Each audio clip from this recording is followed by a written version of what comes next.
एक विचारधारा है कि हम जन समस्याओं को समाधान करें, पढ़ाई कराएं बच्चों को, स्वास्थ्य में सेवाएं दें उनको। विचारधारा सिर्फ एक ही है, जन समस्याएं, जनमानस, इंसानियत सबसे आगे है। इंसानियत के तौर पे हम जुड़े हैं, इंसानियत को हम आगे रख के उसके ऊपर काम करेंगे। तो क्या लगा इस पार्टी में अच्छा आपको कि आपने MIM ज्वाइन करी?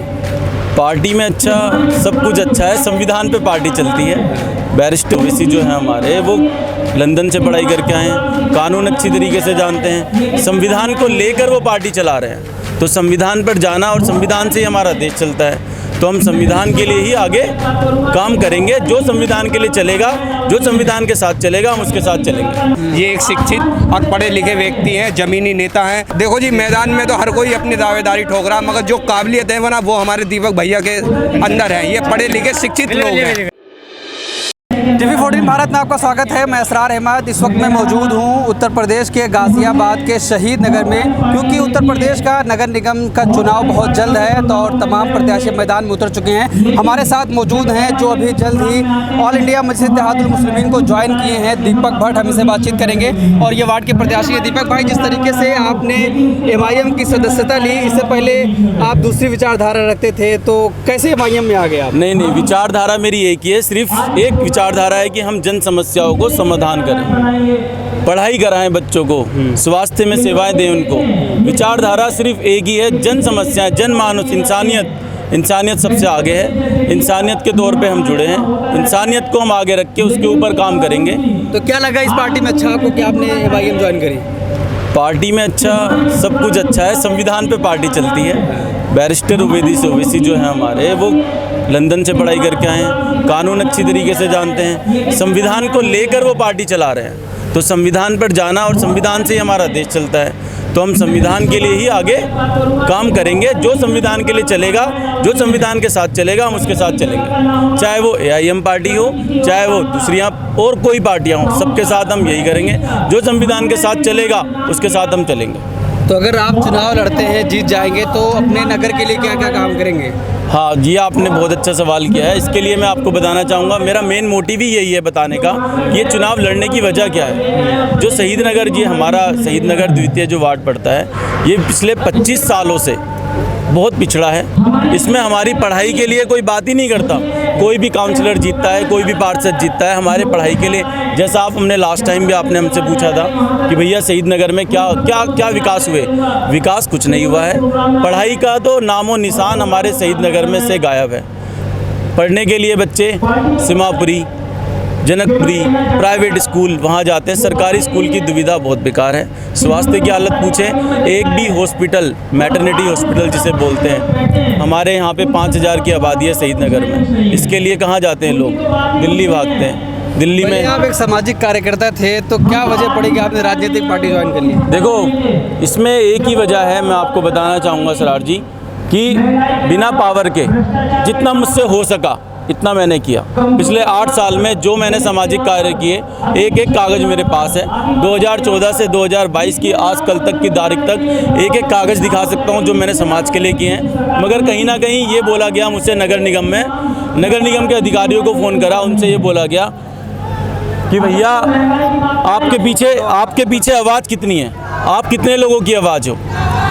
मुझसे बार बार ये पूछा जाता है, जो जीता हुआ काउंसलर है उसकी 2100 की आवाज़ है, तुम्हारी आवाज़ कितनी है। इसी वजह से मैंने दिखाने के लिए नगर निगम के अधिकारियों को कि मैं एक समाज सेवक अकेला था, मगर अब मैं अकेला नहीं रहा। अब मैं लोगों के आगे लोगों को बताऊंगा कि भैया आपको ये समस्याएं जो आपको आ रही हैं, इसके लिए सॉल्यूशन मैं ढूंढ के लाऊंगा।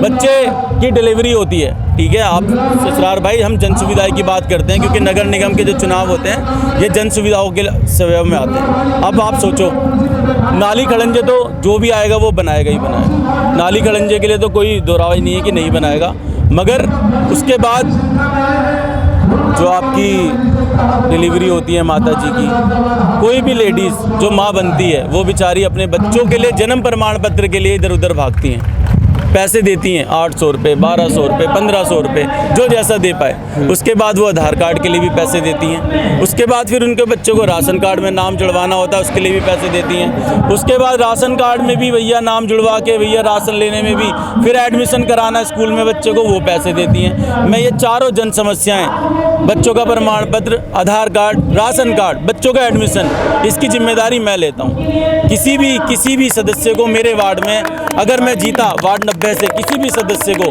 मेरे वार्ड के 1 रुपये का खर्च करने की नौबत नहीं आने दूंगा। जन्म प्रमाण पत्र, आधार कार्ड, राशन कार्ड, उनके बच्चों के स्कूल के एडमिशन तक की जिम्मेवारी मैं लेता हूँ। ये मैं करा के दूंगा, मेरे पे पूरा प्लान है। लोग वादा करते हैं, वादा पूरा नहीं हो पाता है। वादे पूरा करने वालों के लिए वो कमियां वो बताएंगे, मेरे अंदर ऐसी कुछ नहीं है। वादे पूरे करने का मेरे अंदर एबिलिटी है, कामयाबी है। कहीं ऐसा तो नहीं जीतने के बाद फिर कहें कि हमने कोई वादा ही नहीं किया था? नहीं इसरार भाई, ये टीवी रिकॉर्डेड है आपका, आप रिकॉर्डिंग पे बात कर रहे हैं। यही वाली बाइट दोबारा चलाइएगा अगर आपको लगा कि मैं ऐसे काम नहीं करवा पा रहा हूँ। जो मैंने बोले हैं, जन्म प्रमाण पत्र, आधार कार्ड, राशन कार्ड, बच्चे के स्कूल का एडमिशन, इसमें अगर आप बोलो कहीं भी कि मैं पीछे हूँ, आप यही वाली बाइट मेरे इलेक्शन अगर मैं जीतता हूँ तो चलाइएगा। अगर मैं फेल हूँगा तो आप दोबारा मेरे पास आइएगा और बोलिएगा कि आपने चुनाव से पहले ये वादे किए थे, उसका क्या हुआ। मैं करके दिखाऊंगा, मेरे पे प्रूफ है पूरा। लोग यहाँ कहते हैं कि स्कूल वगैरह सही से सुविधा नहीं है, तो उसके लिए भी कुछ काम वगैरह? देखिए, स्कूल के लिए हमने अभी 25 साल से, जैसा कि अभी चल रहा है आपके सामने, एक भी बीएसए को लेटर अगर किसी ने दिया हो तो बताओ।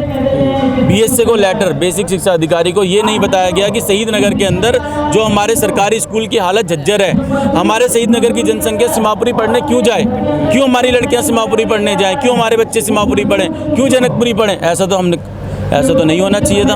हम इसकी सुविधा के लिए हमने कोई लेटर नहीं लिखा, बीएसए को कोई डिमांड नहीं दी, बीएसए को बताया नहीं यहाँ टॉयलेट खराब है, पानी खराब है, जो पढ़ाई है वो शिक्षा का अभाव जो है वो बच्चों में आ रहा है, तो हम इस चीज़ को दूर कराएंगे। ये हमारा वादा है आपसे। आपके टीवी ऑनलाइन रिकॉर्डिंग चल रहा है। बहुत सारे समर्थक हैं, तो दीपक भैया सपोर्ट कर रहे हैं आप लोग? जी बिल्कुल, हमारा पूरा समर्थन, हमारे पूरी बस्ती का समर्थन दीपक भैया के साथ हैं। ये एक शिक्षित और पढ़े लिखे व्यक्ति हैं, जमीनी नेता हैं। आज से नहीं, 15 साल से हमारे समाज के कार्य, हमारे राशन कार्ड, आधार कार्ड, हमारे और भी जो प्रूफ होते हैं उन्हें सारे ये सोल्व करते हैं। ये बिल्कुल हमारे पारिवारिक आदमी है, ये हमारे ज़मीनी नेता। हमारा पूरा समर्थन, हमारी पूरी बस्ती का समर्थन, वार्ड नंबर 90 का समर्थन इनके साथ है। बहुत सारे लोग मैदान में हैं, तो दीपक जी को उसमें सपोर्ट कर रहे हैं आप? देखो जी, मैदान में तो हर कोई अपनी दावेदारी ठोक रहा है, मगर जो काबिलियत है वो हमारे दीपक भैया के अंदर है। ये पढ़े लिखे शिक्षित लोग हैं, अशिक्षित लोग ही वार्ड का विकास कर सकते हैं। अब तक का जो वार्ड था वो अनपढ़ गंवारों के हाथ में था, जो हमारे पास सड़कें हैं, ना हम पे पानी है, ना हम पे अच्छे स्कूल हैं, कुछ नहीं है। जो पढ़ा लिखा शिक्षित व्यक्ति हमारे नहीं कर देगा, वो कोई नहीं कर सकता। वो दीपक भैया के अंदर हमारे काबिलियत है। धन्यवाद। लोग देखना चाहते हैं इनको जीते हुए? जी देखना चाहते हैं, बिल्कुल जी। देखिए भैया, अगर कुछ कहने में गलती हुई तो माफ़ करना, लेकिन आज से 25 साल पहले जो हमारे नेता आए हैं हमारी कॉलोनी में वोट मांगने के लिए, वो जीतने के बाद या हारने के बाद कभी कोई वापसी नहीं आता। और हम दीपक भट्ट की आवाज़ जो उठी है उससे हम सहमत हैं, और हमारे काम करे हैं आज तक जितने भी हमने उनसे बोले हैं, वो हमारे जितनी भी बातें काम किए हैं जी, बिगड़ जीते भी काम करे हैं उन्होंने, और इंशाल्लाह करते रहेंगे। हमारी ये उम्मीद है इन्हों से, और कायम रहेंगे।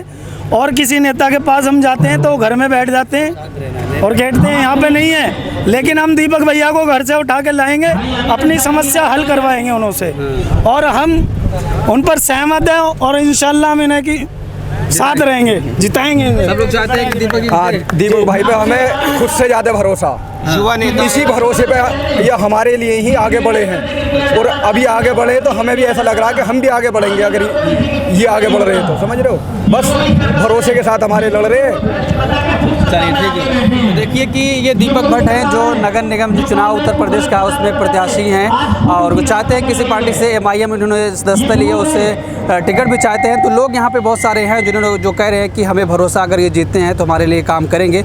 जिस तरीके से करें कि 25 सालों से नेता जीत कर जाते हैं लेकिन वापस नहीं आते हैं, तो अगर दीपक ऐसा करेंगे तो हमारे ही समाज के, हमारे बगल के रहने वाले हम इनको उठा कर ले आएंगे और काम कराएंगे। और ये वादा भी कर रहे हैं कि अगर हम जीत के आते हैं तो अपने वार्ड के लिए बहुत सारा काम करेंगे। तो आप क्या सोचते हैं, आपकी क्या राय है? कमेंट बॉक्स अपनी राय ज़रूर दें।